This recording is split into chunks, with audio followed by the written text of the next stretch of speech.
Bismillahirrahmanirrahim. Assalamualaikum warahmatullahi wabarakatuh. Alhamdulillahi rabbil alamin. Wassalatu wassalamu ala asrafil anbiya'i wal mursalin wa ala alihi wa ashabihi ajma'in. Asyhadu an la ilaha illallah wa asyhadu anna Muhammadan abduhu wa rasuluh sallallahu alaihi wasallam la nabiyya ba'da amma ba'du. Pertama-tama sekali marilah kita perbaharui rasa syukur kita kepada Allah Subhanahu wa taala karena sampai detik ini kita masih merasakan nikmat kesehatan, nikmat kesempatan dan juga nikmat iman sehingga kita dapat berkumpul di masjid ini dalam rangka melaksanakan salat subuh secara berjemaah. Salam juga salam tidak lupanya kita sampaikan kepada Nabi junjungan umat Islam, yakni Nabi besar Muhammad sallallahu alaihi wasallam dengan hantaran kata Allahumma shalli ala Muhammad wa ala ali Muhammad. Baiklah, Bapak dan Ibu-ibu jamaah subuh yang dirahmati Allah. Judul kutum kita pada pagi ini yaitu 4 hal yang harus diperhatikan dalam berkurban. Kata kurban secara awalnya berasal dari kata qoroba yang artinya dekat, kemudian ditambah lagi dengan alif dan nun sehingga maknanya berganti menjadi lebih dekat. Sehingga Ustadz Adi Dayat mengatakan bahwasanya kurban ini adalah amalan yang dilakukan untuk menambah kedekatan seorang hamba dengan Allah. Sehingga apabila seorang hamba menunaikan kurban, maka kedekatan hamba tersebut kepada Allah itu jauh lebih bertambah dekatnya. Namun jika kita melihat ada orang yang berkurban, namun setelah ia berkurban justru mereka jauh dari Allah, maka kata ustaz tersebut ada yang salah dari kurbannya. Untuk itu ada beberapa hal yang harus diperhatikan dalam berkurban. Yang pertama, jenis hewan kurban dan umur hewan kurban. Ulama sepakat bahwasanya hewan kurban hanya bisa pada 3 jenis hewan saja, tidak bisa diganti dengan yang lain, yaitu unta, sapi, kambing atau domba. Sebagaimana Allah jelaskan dalam Quran surat Al-Hajj ayat 34 yang berbunyi A'udzu billahi minasyaitonir rajim. Bismillahirrahmanirrahim.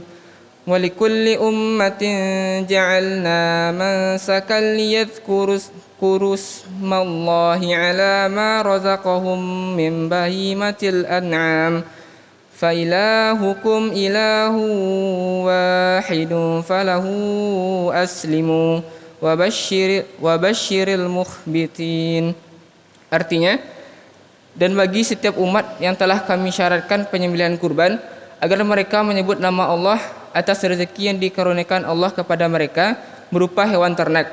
Maka Tuhanmu ialah Tuhan yang Maha Esa, karena itu berserah dirilah kamu kepadanya dan sampaikanlah Muhammad kabar gembira kepada orang-orang yang tunduk patuh kepada Allah. Ulama mengatakan untuk 1 ekor kambing atau domba bisa dicukupkan untuk 1 keluarga. Namun apabila masing-masing suami dan istri memiliki kemampuan untuk berkurban 1 ekor kambing, maka itu lebih dianjurkan. Sementara untuk 1 unta atau sapi itu maksimal untuk 7 orang bisa berpartisipasi. Akan tetapi tidak harus 1 ekor sapi atau unta harus 7 orang. Selanjutnya, untuk umur hewan kurban. Hewan kurban yang bisa dikurbankan adalah hewan yang musinnah. Artinya, jika itu hewannya unta, maka unta yang musinnah itu berumur 5 tahun. Sementara jika hewannya adalah sapi, maka sapi yang musinnah itu adalah umurnya 2 tahun.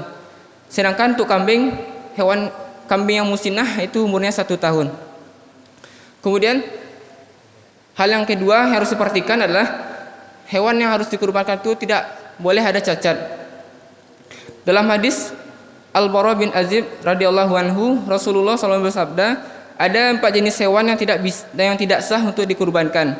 Yang pertama, hewan yang cacat matanya dengan cacat yang jelas, hewan yang sakit dengan sakit yang jelas, hewan yang pincang dengan pincang yang jelas, dan hewan yang kurus kering.